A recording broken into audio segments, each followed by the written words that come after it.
I will cover this topic in seven headings. That is overview, the gut in heart failure, the cardiac cachexia, protein losing enteropathy, liver in heart failure, the clinical manifestations and conclusion. Overview. Heart failure is a systemic disorder caused by inability of heart to accommodate the venous return and to maintain sufficient cardiac output to meet the body's metabolic needs. These hemodynamic perturbations results in a state of systemic inflammation with consequences in a variety of other organ systems including gastrointestinal and hepatic system. The gut and heart failure. Gastrointestinal system works as a venous reservoir. The venous system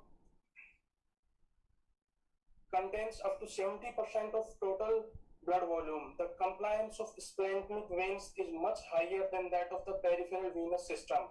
Hence, they act as a relatively greater venous reservoir. In 33 to 46% of acute decompensated heart failure cases, weight gain does not occur. Because in heart failure, the amplified sympathetic nervous system activation leads to decrease in the capacitance of splanchnic veins, results to shift of fluid out of these veins, leads to increase in effective circulating volume without increasing total body weight. This exaggerates the hemodynamic effects of sodium and water retention in heart failure. The gastrointestinal system, the gut in the heart failure. The gastrointestinal system works as a venous reservoir. The venous system contains up to 70% of the total body volume. The compliance of splanchnic vein is much higher than that of the peripheral venous system. Hence, they act as a relatively greater venous reservoir. In 33 to 48% of acute decompensated heart failure case, weight gain does not occur because heart failure amplifies sympathetic nervous system activation, leads to decrease in the capacitance of splanchnic veins, results in shift of fluid out of these veins, leads to decrease in effective circulating volume without increasing total body weight. This exaggerates the hemodynamic effect of sodium and water retention in heart failure. C. The cardiointestinal syndrome.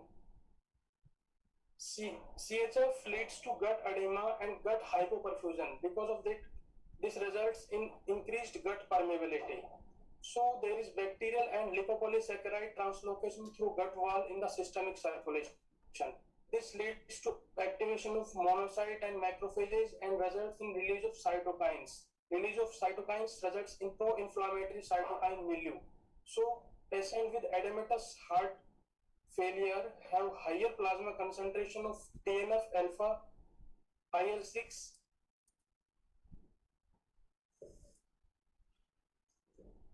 C-reactive protein, etc. These findings suggest potential role of bacterial contamination of the gut in the presence of heart failure. Cardiac cachexia. Cardiac cachexia has been described as a catabolic state characterized by unintentional and non-edematous weight loss more than 75% of pre-morbid body weight over last 6 months. There is upregulation of catabolic hormonal factors and inadequate anabolic response. So there is anabolic catabolic imbalance in cachectic heart failure patients results in weight loss. There is increased level of norepinephrine, epinephrine, TNF alpha and cortisol and decreased levels of insulin and testosterone. Other factors responsible for weight loss are chronic inflammation, anorexia, malnutrition and malabsorption. Now, protein losing enteropathy. Hypoproteinemia or hypoalbuminemia is a common condition in patients of heart failure. The pathophysiology of heart failure related to protein losing enteropathy is related to gut edema and rupture of the intestinal lacteals from elevated central venous pressure. This leads to increased gut epithelial permeability and protein leakage into the gut lumen. The reliable method to determine the enteric protein loss is to determine the clearance of alpha-1 antitrypsin from plasma.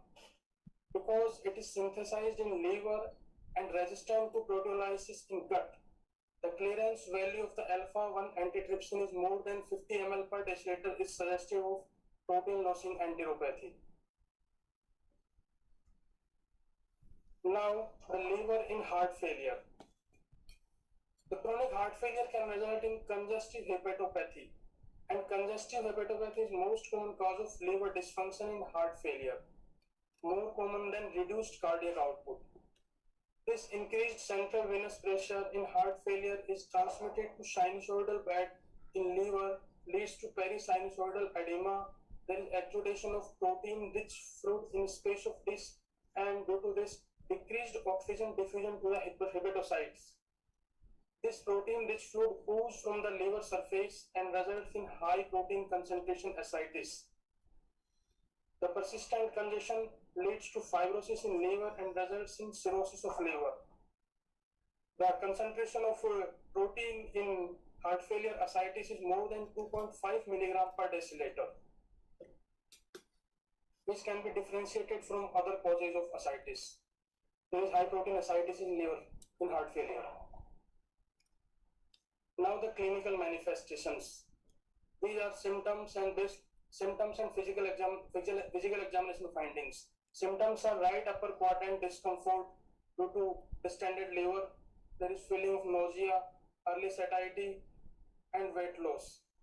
Physical examination findings are hepatic enlargement, splenomegaly, ascites, and jaundice.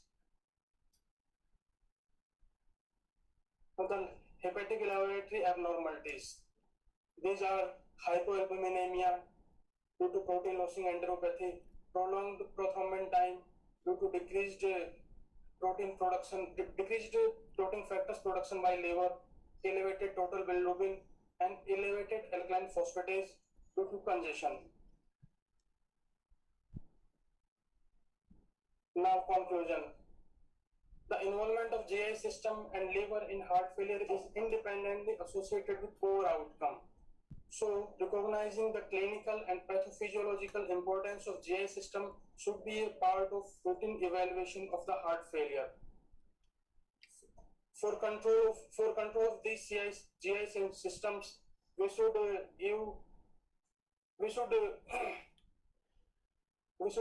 give probiotics and should reduce the congestion by diuretic. Then it will improve the GI symptoms.